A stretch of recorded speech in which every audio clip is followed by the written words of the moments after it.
Cinco, cuatro.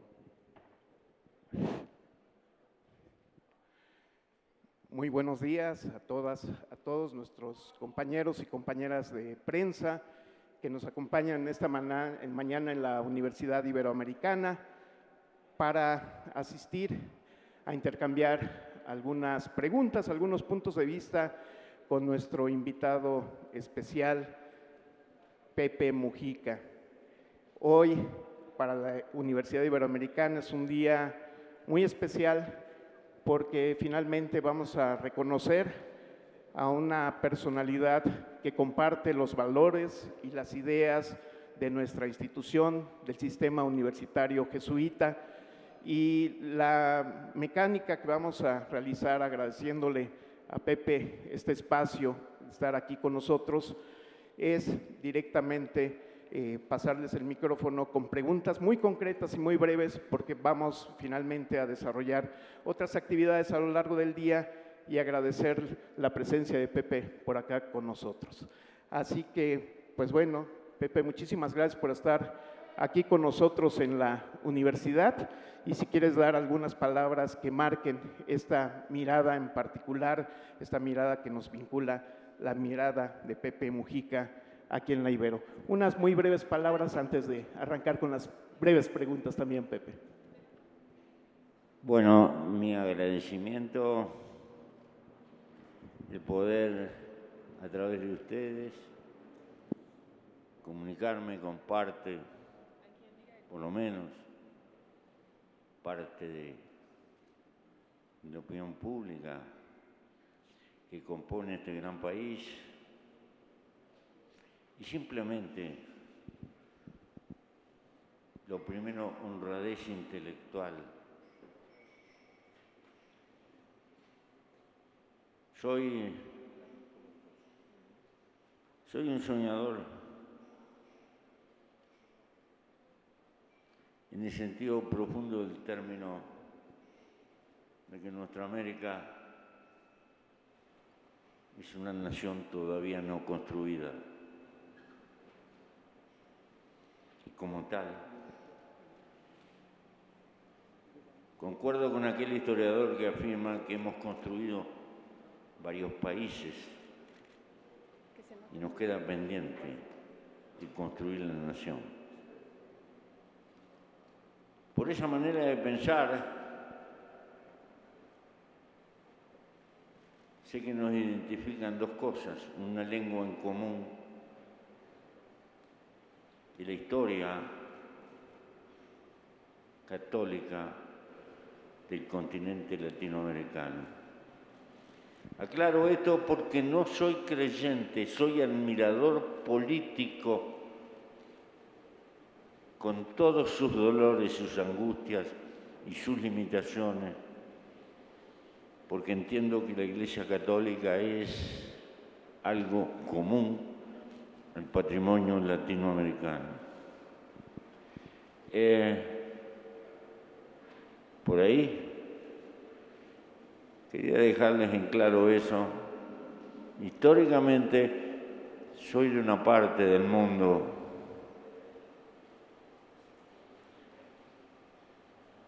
llena de cicatrices de los dolores del movimiento jesuita, de nuestra historia. El nombre de mi país es guaraní, quiere decir más o menos río de los pájaros pintados. Pero el guaraní se pudo alfabetizar gracias a la presencia jesuita y muchas otras cosas más que quedaron en nuestro haber histórico. Entre otras cosas, tal vez como una reminiscencia estoy aquí. De algunas cosas sé y podré contestar. De otras estoy aprendiendo. Así que ustedes tienen la palabra, intentaré responderles. Muy bien, muchas gracias, Pepe. Si alguien nos puede ayudar aquí con un micrófono. A ver, y aquí empezamos. Un momentito, la tenemos acá.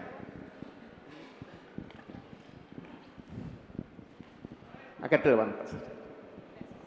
Si nos dices de qué medio y muy concreta la pregunta. Claro que sí. Gracias. Melina Ochoa, de Uno TV, expresidente, preguntarle, ¿usted qué opina de esta intención de Donald Trump sobre designar como terroristas a los cárteles de narcotraficantes mexicanos? Y vimos en Twitter que se reunió con el expresidente de Bolivia, Evo Morales, y nos puede decir qué platicaron en este encuentro. Y ¿usted qué piensa del movimiento feminista en las últimas semanas? Justamente en la capital, aquí en la Ciudad de México, pues se ha incrementado la actividad feminista a raíz de feminicidios, de numerosos feminicidios que están ocurriendo. Si me puede responder esas tres, por favor. Gracias. Casi nada. Casi nada, ¿verdad?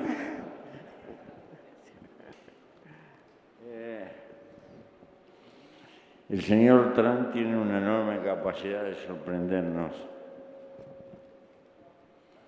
todos los días con sus Twitter.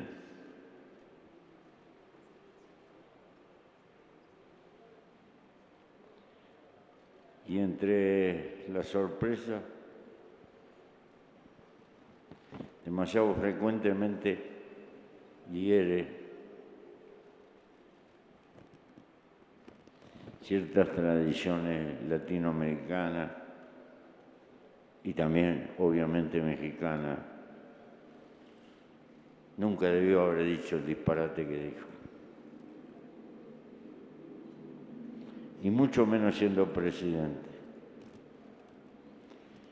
Lo segundo,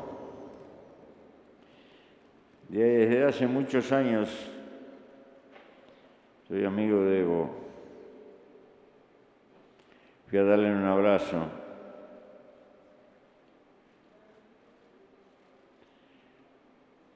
Los que hemos sido presidentes no dejamos de ser humanos y tenemos sentimientos, como cualquier hijo de vecino. Fui a ver a un latinoamericano que está dolorido en un rincón de México y tengo que agradecerle a México. Es casi una constante de la historia mexicana ser patria de asilo.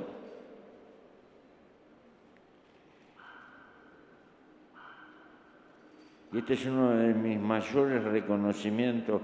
Tuve cientos de compatriotas que en años muy duros recalaron aquí.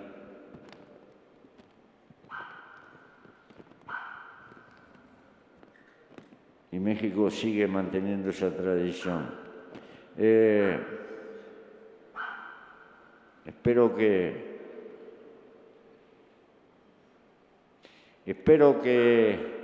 las desgracias que padece Bolivia de alguna manera las pueda superar.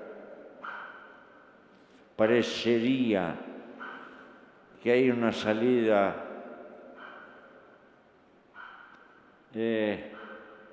más o menos democrática, más o menos.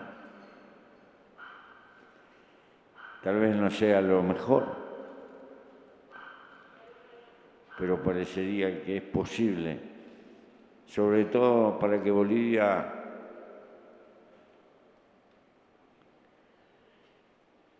no se entierre en la intolerancia y pueda superar algo que está también en la base de los conflictos. Hay gotas venenosas de racismo en todo esto.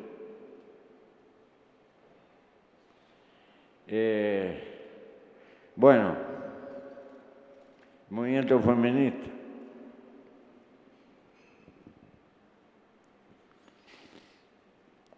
Creo que es una preocupación del mundo contemporáneo que está presente por todas partes, pero por lo menos lo que conozco de mi país, el equilibrio en nuestras sociedades patriarcales me parece que va a ser inevitable por esto, por el camino de las universidades. En mi país,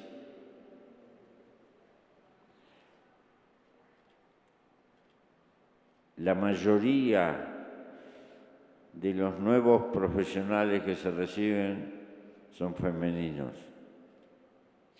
Más claro. Los varones parecemos más atorrantes que las mujeres.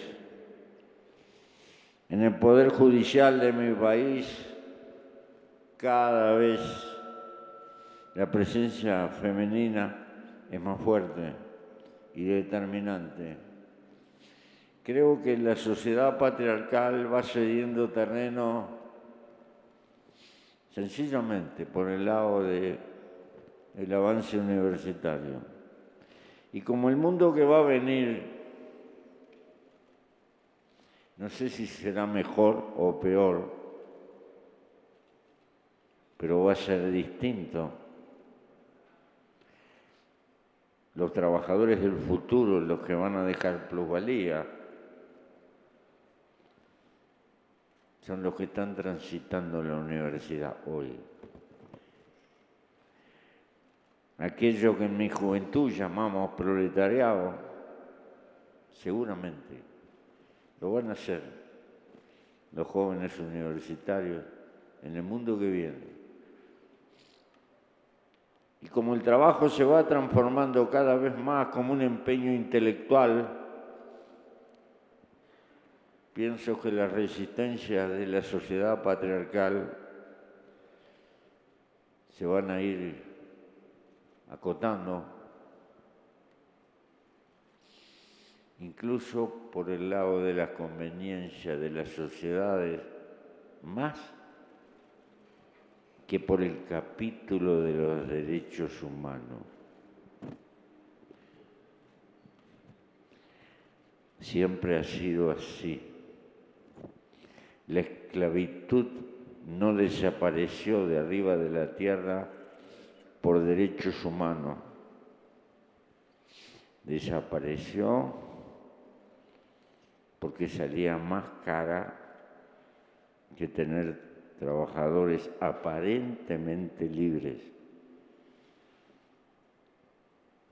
La mujer va a sustituir con ventaja en muchísimas profesiones al hombre. No es una razón muy poética la que estoy sembrando.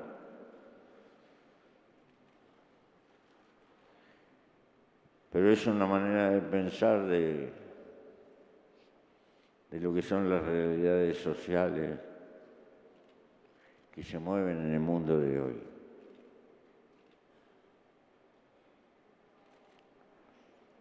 Paréntesis. Por favor, no pisoteen el amor. Expresidente. Buenas. Muerra. Hidalmi del Risco, Moxorongo TV. Bueno, Pepe, un saludo. ¿Se acuerda que estuvimos en su casa ahora en febrero entrevistándolo a usted y a su esposa Lucía? Con los brazos abiertos, la película. ¿Se acuerda?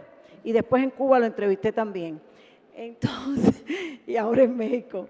Lo estoy siguiendo por todo el país. Yo quería saber para la película cuál es su perspectiva de Uruguay a partir del año que viene que tome el poder la derecha. O sea, ¿qué propició el triunfo de la derecha?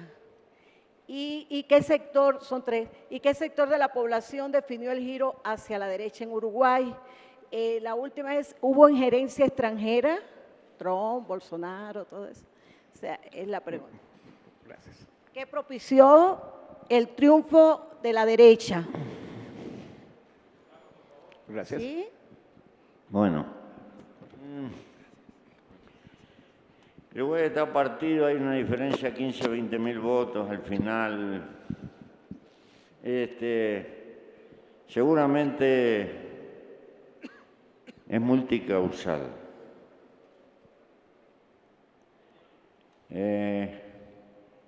Y creo que las sociedades contemporáneas por todas partes están muy ansiosas. Hay como un inconformismo latente que es consecuencia de la etapa cultural que nos toca vivir. Este es un bruto tema. No es un tema para que yo lo toque en una conferencia de prensa. No quiero reducir la causa a eso. Seguramente que después de 15 años en el gobierno, tal vez el gobierno enlentece, hace mal, quita fuerza en la comunicación y en el compromiso de la burocracia del Estado con la gente. Es probable. Y seguramente las vicisitudes económicas, hemos tenido un largo periodo de buen crecimiento, pero ahora la economía está media congelada porque tenemos dos vecinos enormes que están enfermos y eso se refleja también en nuestra economía.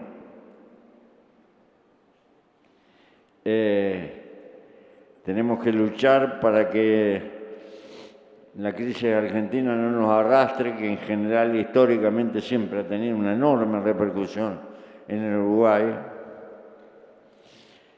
Y otro tanto acontece con Brasil. Pero lo que se llama derecha en el Uruguay es peculiar. Es una alianza de 5 partidos contra nosotros y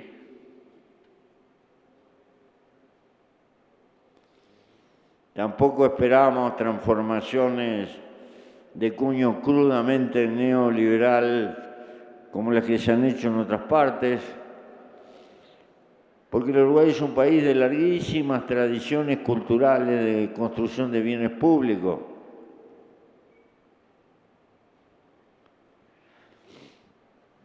No es una obra nuestra, es obra de nuestra historia.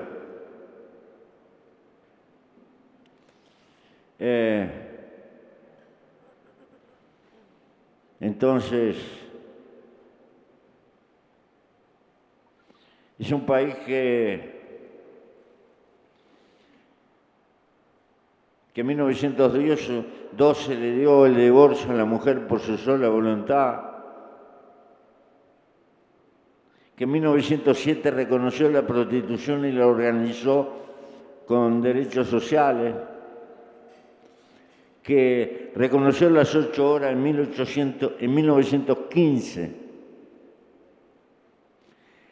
que nacionalizó la producción de alcohol de boca, no se le ocurrió prohibir la bebida.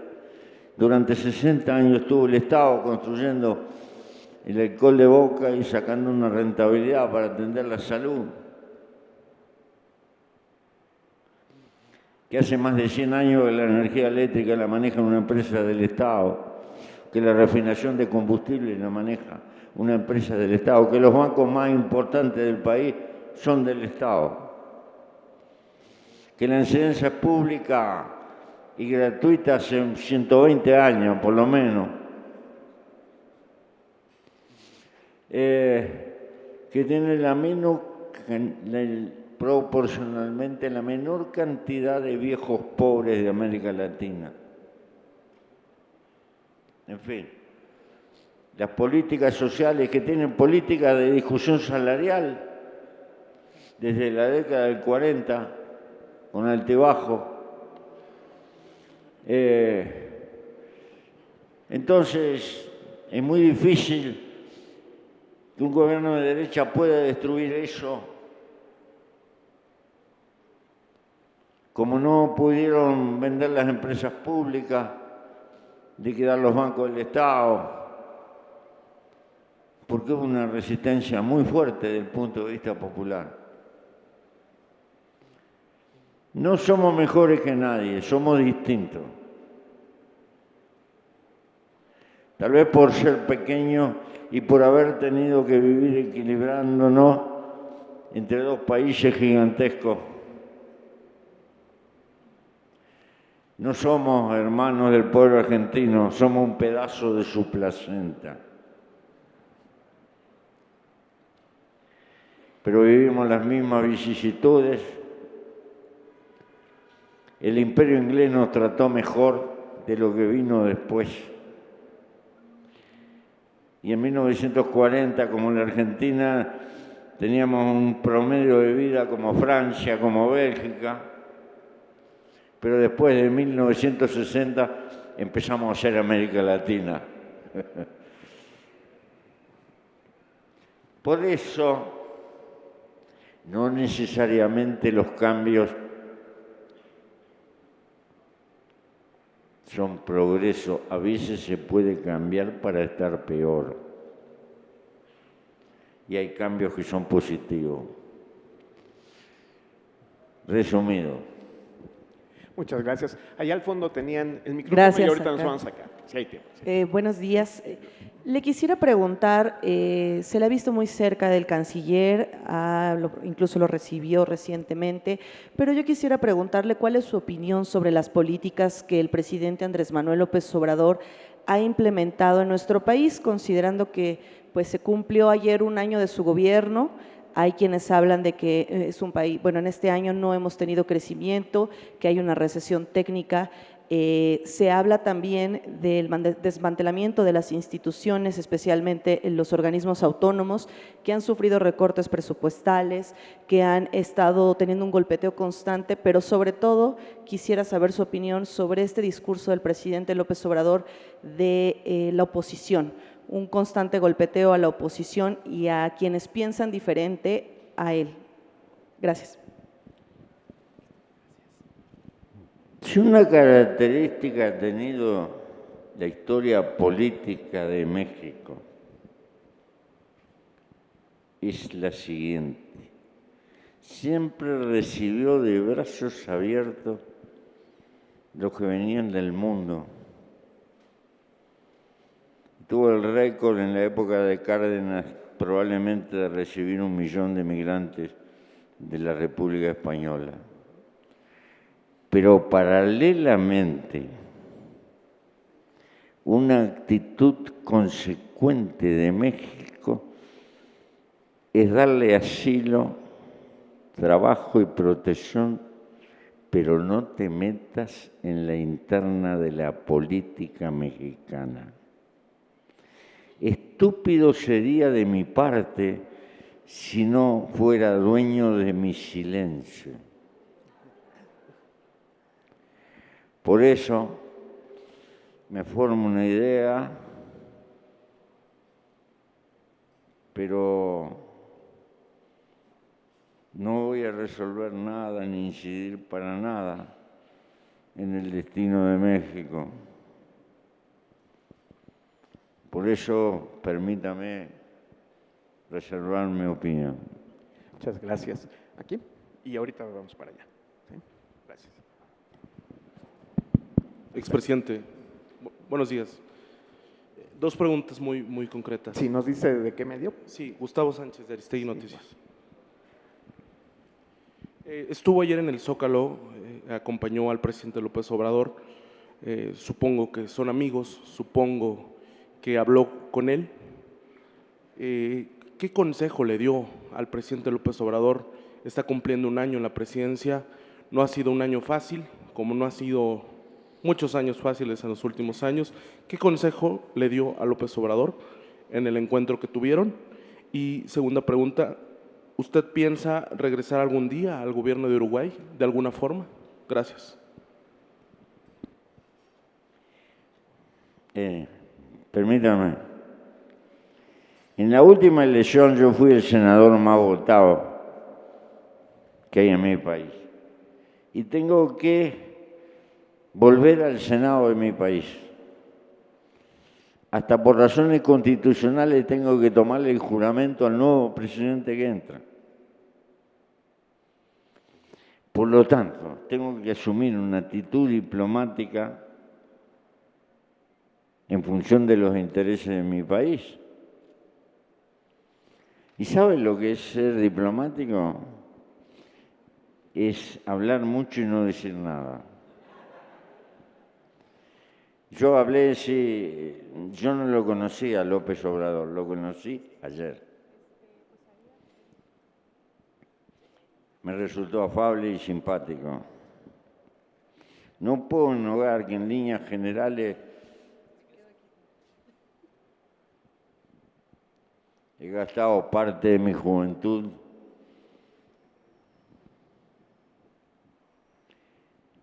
intentando luchar por un mundo donde los seres humanos puedan tener un punto de partida igual.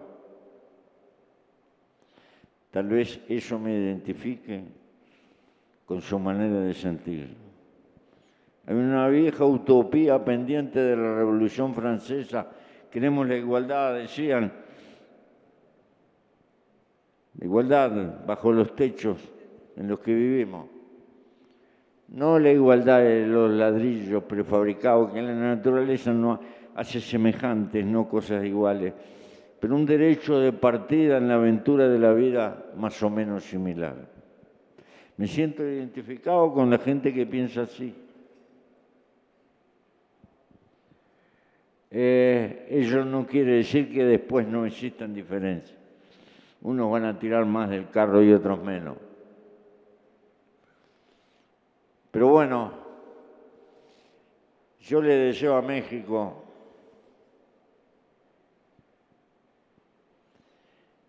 no a López Obrador, a México, al pueblo mexicano, el mayor entendimiento posible y la mayor tolerancia para la etapa de la historia que está enfrentando y para el tiempo que va a tener que esperar que se vaya un vecino relativamente incómodo como el que tiene.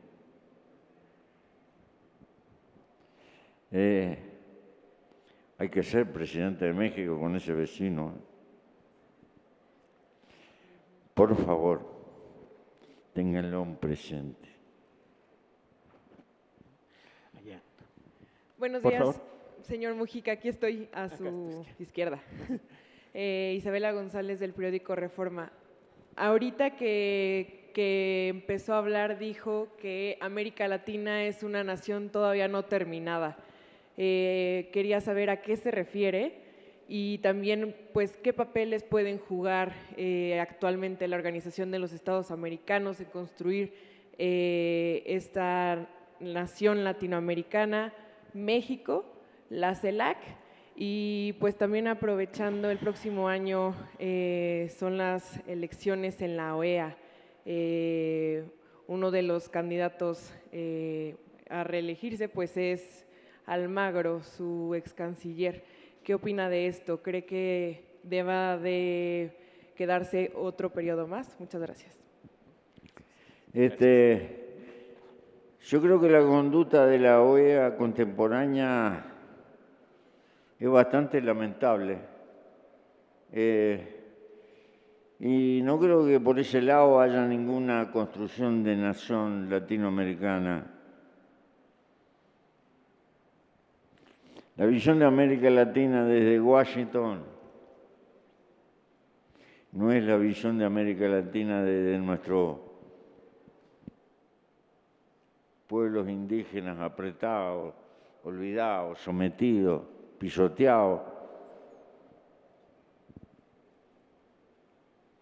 Son dos Américas muy distantes, muy distintas.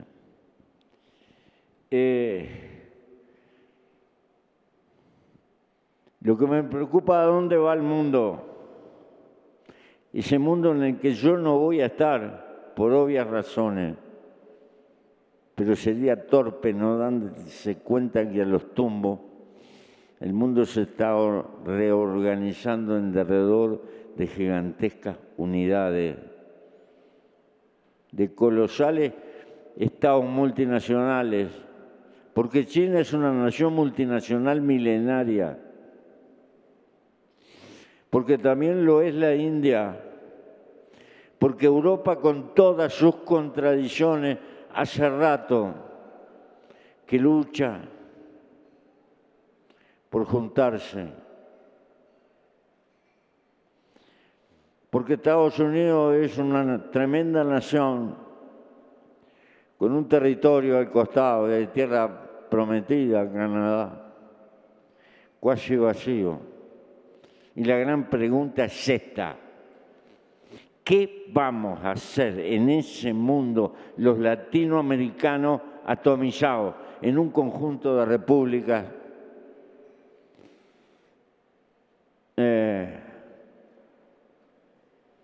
Y entonces, allí es donde está el gran dilema. Pero la solución está en la cabeza de ustedes, las generaciones que vienen, no en las viejas instituciones que fundamos como Consuelo, la OEA, porque cada vez que se tranca la integración de América Latina terminamos fundando una nueva organización para sacarnos fotos y tener burocracia, pero no camina, porque la agenda de los problemas nacionales que tienen los gobiernos los urge. Y entonces, por lo inmediato, dejamos de hacer lo necesario. Yo concuerdo con aquella afirmación de Perón. El siglo que viene nos agarrará unidos o vencidos.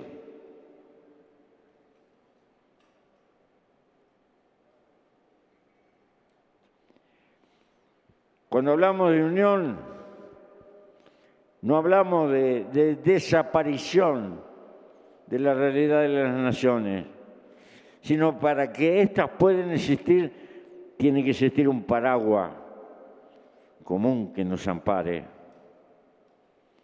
que nos defienda en los intereses de este mundo. Pero pueden ser sueños de poeta lo que estoy diciendo. También la humanidad tiene el peligro de evolucionar a dos mundos. El muro no es un muro entre Estados Unidos y México. El verdadero mundo es el muro entre un mundo desarrollado y otro que se arregle del otro lado del muro como pueda.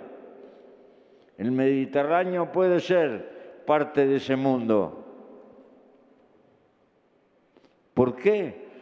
Porque estamos desatando desequilibrios ecológicos mundiales que pueden determinar. No sabemos hacia dónde va la humanidad. Si a una integración racional, tolerante de lo diverso, a una construcción en el fondo humanística, o el triunfo del egoísmo. Yo no sé lo que le puedo transmitir a los jóvenes que van a vivir la inquietud Y el mundo que vamos a tener va a depender de lo que puedan hacer o no. Es un verdadero desafío, tal vez el más grande que ha tenido la historia del Sapiens arriba de la Tierra. Muchas gracias. Esta sería nuestra última pregunta. Hola. No, adelante. Sí. Ana Portella, del financiero Bloomberg. Usted y el presidente López Obrador tienen rasgos parecidos en las formas, tienen discursos muy bien elaborados y muy pausados también. Me gustaría saber, cuando uno está en la presidencia de un Estado, de un país, cómo se pasa del mundo de las ideas y cómo esto se transforma en políticas reales. En México se está viendo pues, un poco de dificultades a la hora de entender cómo el presidente López Obrador llevará a cabo estas grandes ideas de abrazos y no balazos y economías morales. ¿Qué consejo le daría a usted para aterrizar en la realidad y convertirlo en política?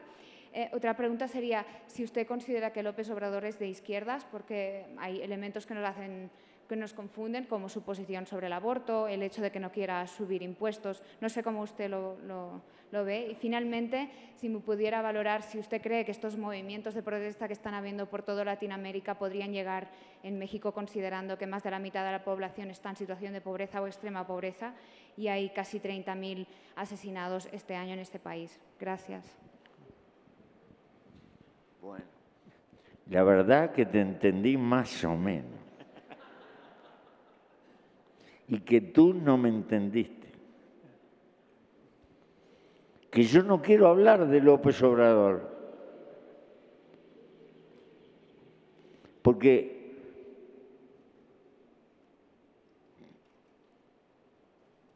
no me conviene hablar. Porque tengo que respetar la casa en la que estoy.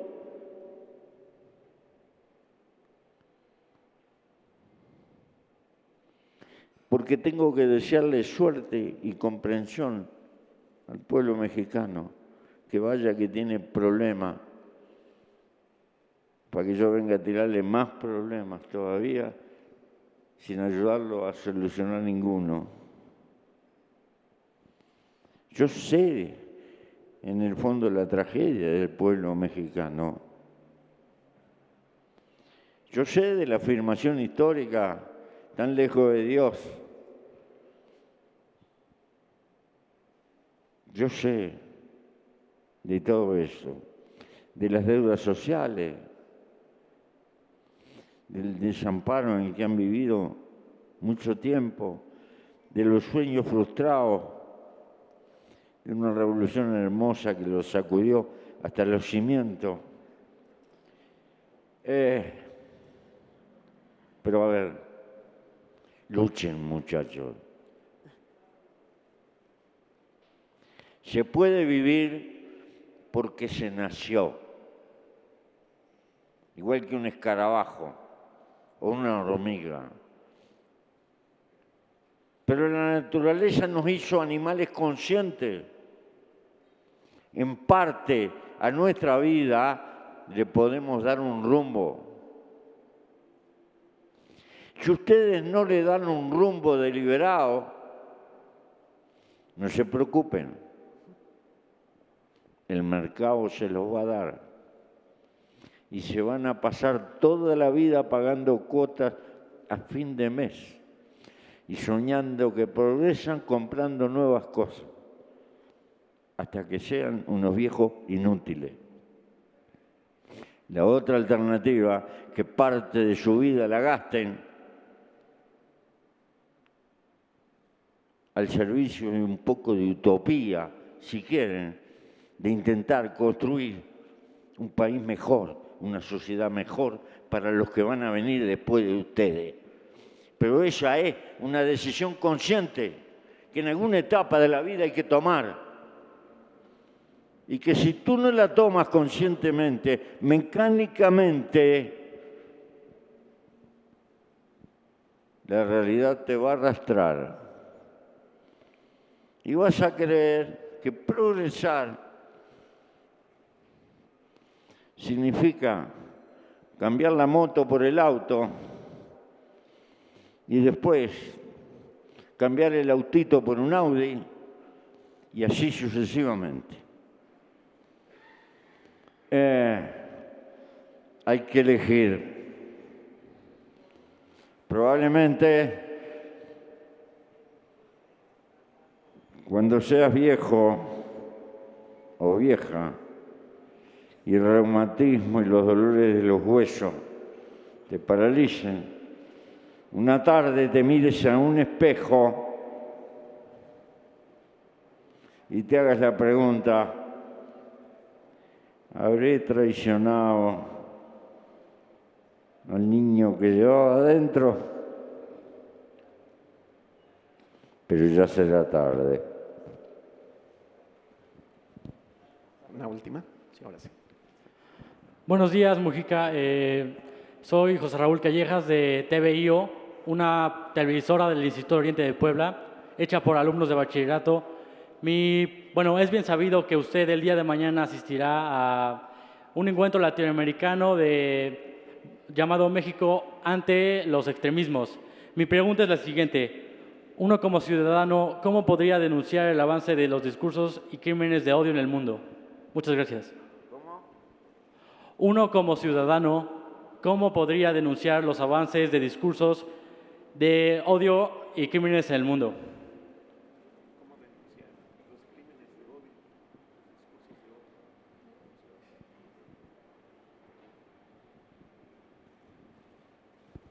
Gracias.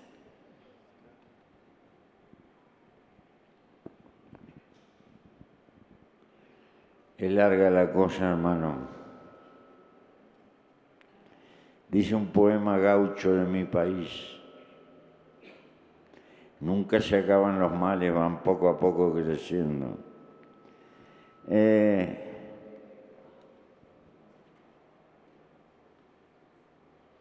El fanatismo es una actitud humana.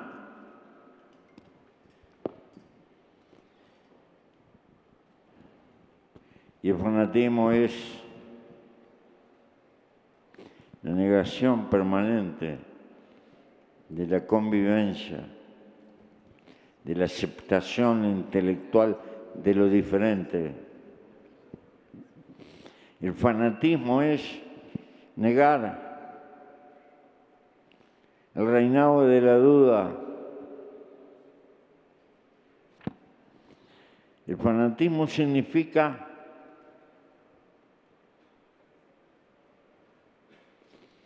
el ignorar lo poco que sabemos. Y significa no tener tolerancia con lo poco que somos ante los desafíos que tenemos que enfrentar. Pero curiosamente el fanatismo ha florecido como actitud y es muy fuerte allí donde las religiones monoteístas lograron implantarse en el numen de la gente. Cuando hay un único Dios y el único Dios que vale es el mío, ay, cómo discutir, cómo tolerar, ¿verdad?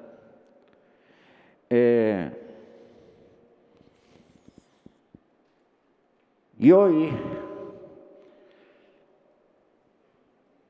donde la nueva religión se llama mercado,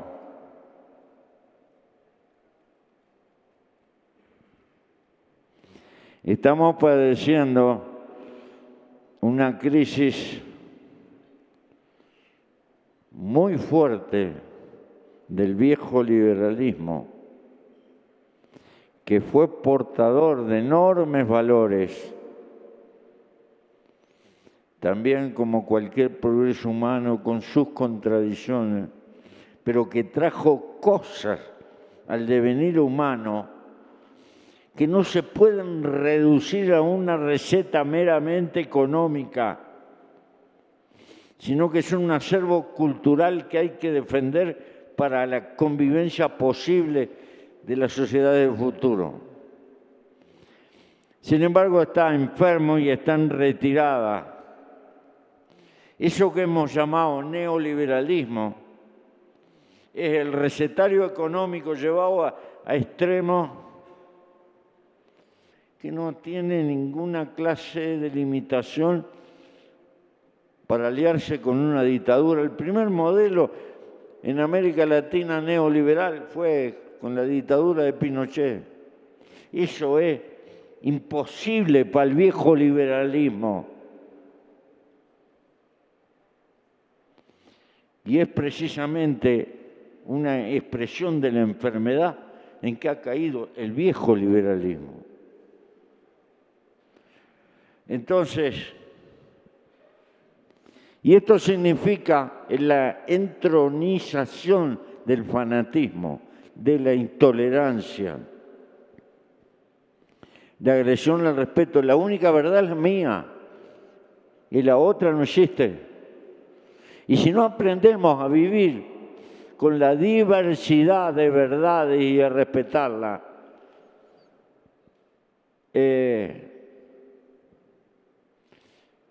va a ser un retroceso fenomenal para las sociedades modernas, porque si una característica tiene el mundo moderno es la complejidad.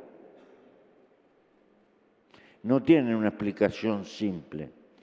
No hay una solución mágica para todos los problemas. Hay diversidad. Pero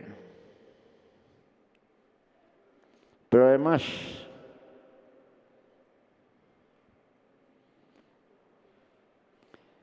no puedo desarrollarlo. Hay mucho más. Te lo resumo así.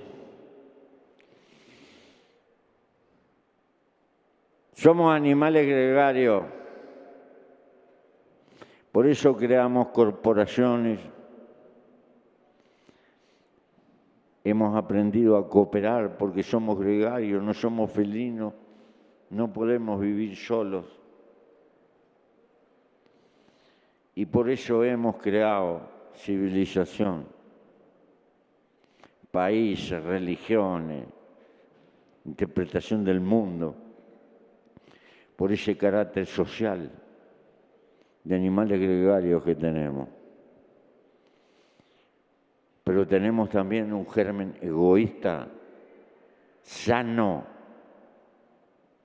porque todas las cosas vivas luchan por su vida. Nosotros también lo tenemos. Y hay una contradicción entre el interés social y el egoísmo permanente que lo tenemos que manejar.